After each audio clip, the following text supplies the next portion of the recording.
Israel को बड़ा झटका लगा है। नेतन्याहू का गुरूर टूट गया है, क्योंकि इजराइल जिसे हमास और हिजबुल्लाह के खिलाफ सबसे बड़ी दीवार कहता है, उसको नसरल्लाह के लड़ाकों ने एक झटके में खत्म कर दिया।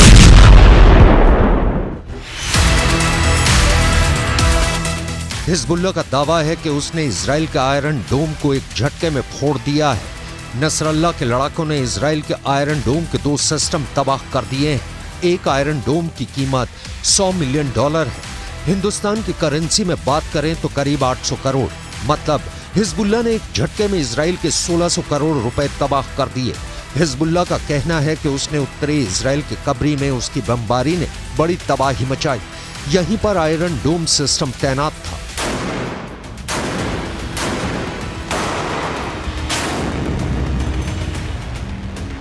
यह बात पश्चिमी मीडिया भी बता रहा है और इसकी चर्चा अमेरिका में भी हो रही है, लेकिन इजराइल ने इस पर पूरी तरह से चुप्पी साध रखी है। हमास के रॉकेट को रोकने वाला आयरन डोम इस वक्त संकट में है। हर हमले का मुंह तोड़ जवाब देने की धमकी देने वाले नेतन्याहू ने आयरन डोम पर हुए हमले पर अब तक कुछ नहीं बोला है।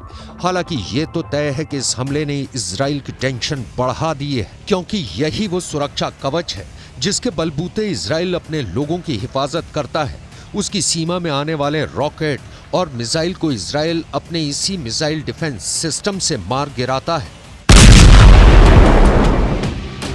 7 अक्टूबर को भी जब हमास ने करीब 5000 रॉकेट से हमला किया तो आयरन डोम ने बड़ी तादाद में रॉकेट मार गिराए थे। हिजबुल्लाह जानता है कि रॉकेट इजराइल पर बेअसर साबित होते हैं, इसलिए अब उसने एंटी टैंक मिसाइलों का सहारा लिया है। वो तोप से भी गोलाबारी कर रहा है।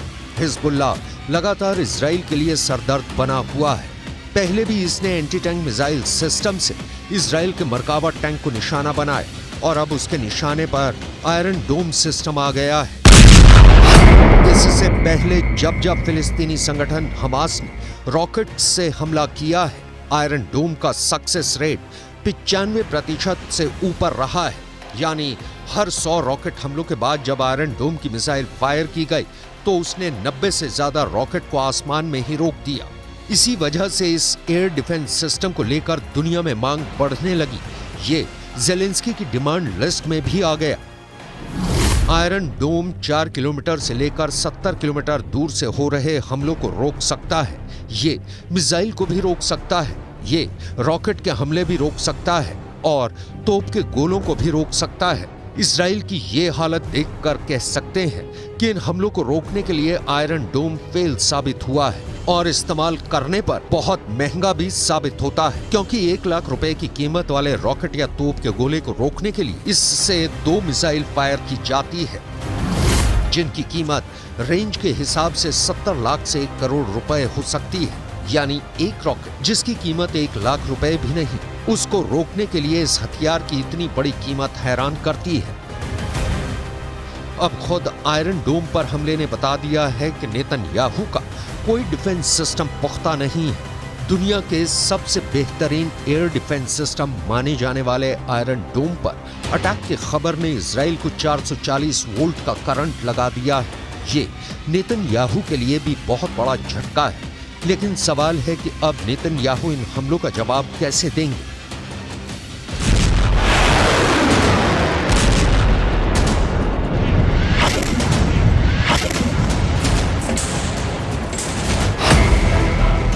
हिजबुल्लाह के धमाके के बाद 2 लोग बहुत ज्यादा टेंशन में हैं। गाजा और इजराइल के बीच चल रहे युद्ध ने पूरे पश्चिम एशिया को तीसरे विश्व युद्ध के एपिसेंटर में तब्दील कर दिया है और इसकी वजह से 2 ताकतें सबसे ज्यादा फिक्र में डूबी हुई हैं।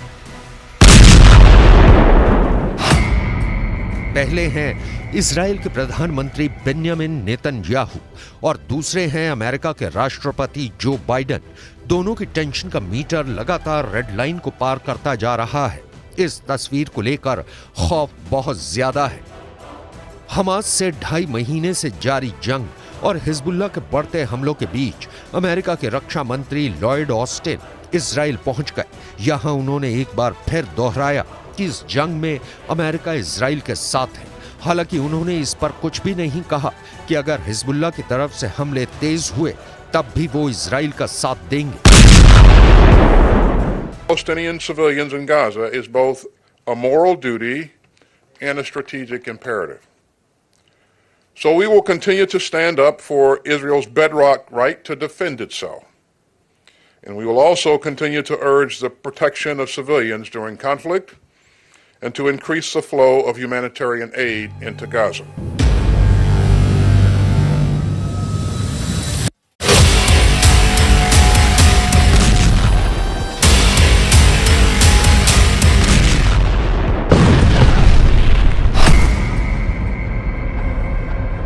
एक तरफ हमास गाजा पट्टी में इजरायली सेना को कड़ी टक्कर दे रहा है, दूसरी तरफ लेबनान बॉर्डर पर हिजबुल्लाह लगातार फायरिंग कर रहा है।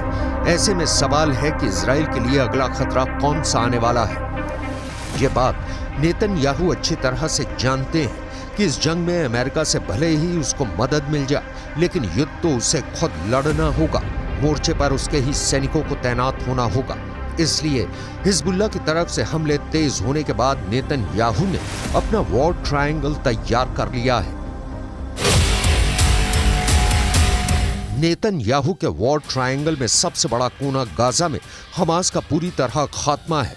नेतन्याहू के वॉर ट्रायंगल में दूसरा बड़ा कोना लेबनान में हिजबुल्लाह का अंत है, जबकि नेतन्याहू के वॉर ट्रायंगल का तीसरा सबसे खतरनाक कोना है सीरिया, जहां पर इजराइल की एयरफोर्स ने हमले तेज कर दिए हैं। ये तीनों जगह या देश इजराइल के बॉर्डर से लगे हुए हैं और इजराइल इन्हें अपने खिलाफ सबसे बड़ा खतरा मानता है। यही वजह है कि इजराइल साल के 12 महीने, महीने के 30 दिन और दिन के 24 घंटे युद्ध के मोड में रहता है। उसकी सेनाएं हमेशा एक्टिव रहती हैं, दुश्मनों को लेकर हमेशा चौकन्ना रहती हैं। अपने आसमान को सुरक्षित रखने के लिए अभी इजराइल के पास 4 लेयर में डिफेंस सिस्टम है।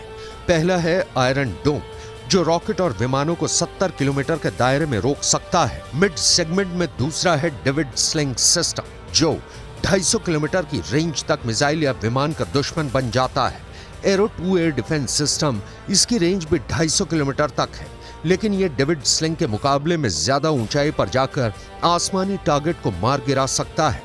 और चौथा है एरो 3, जो 2.5 किलोमीटर से भी आगे के टारगेट को खत्म करता है। और अब यही एयर डिफेंस सिस्टम इजराइल का बैलिस्टिक मिसाइल को मार गिराने वाली गारंटी बन चुका है।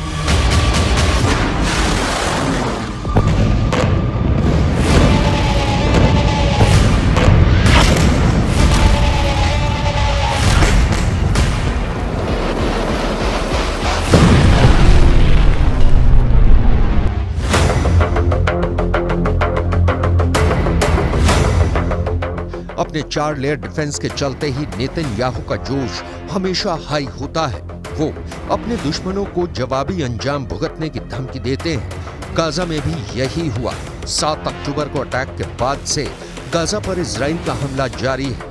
युद्ध का अंत कब होगा ये फिलहाल कोई नहीं जानता, लेकिन जैसे जैसे युद्ध लंबा खिंचता जाएगा, मौत के आंकड़े भी बढ़ते जाएंगे, बर्बादी भी बढ़ती जाएगी।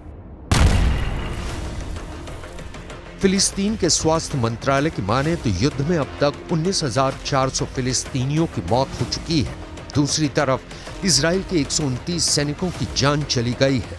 बर्बादी और तबाही के ये आंकड़े तब हैं जब इजराइल फिलहाल एक मोर्चे पर जंग लड़ रहा है। अगर हिजबुल्लाह से भी आर पार की लड़ाई हुई और इजराइल को 2 मोर्चों पर लड़ाई लड़नी पड़ी, तो ये तय है कि बर्बादी और तबाही गाजा में हो रहे युद्ध से कहीं ज्यादा होगी।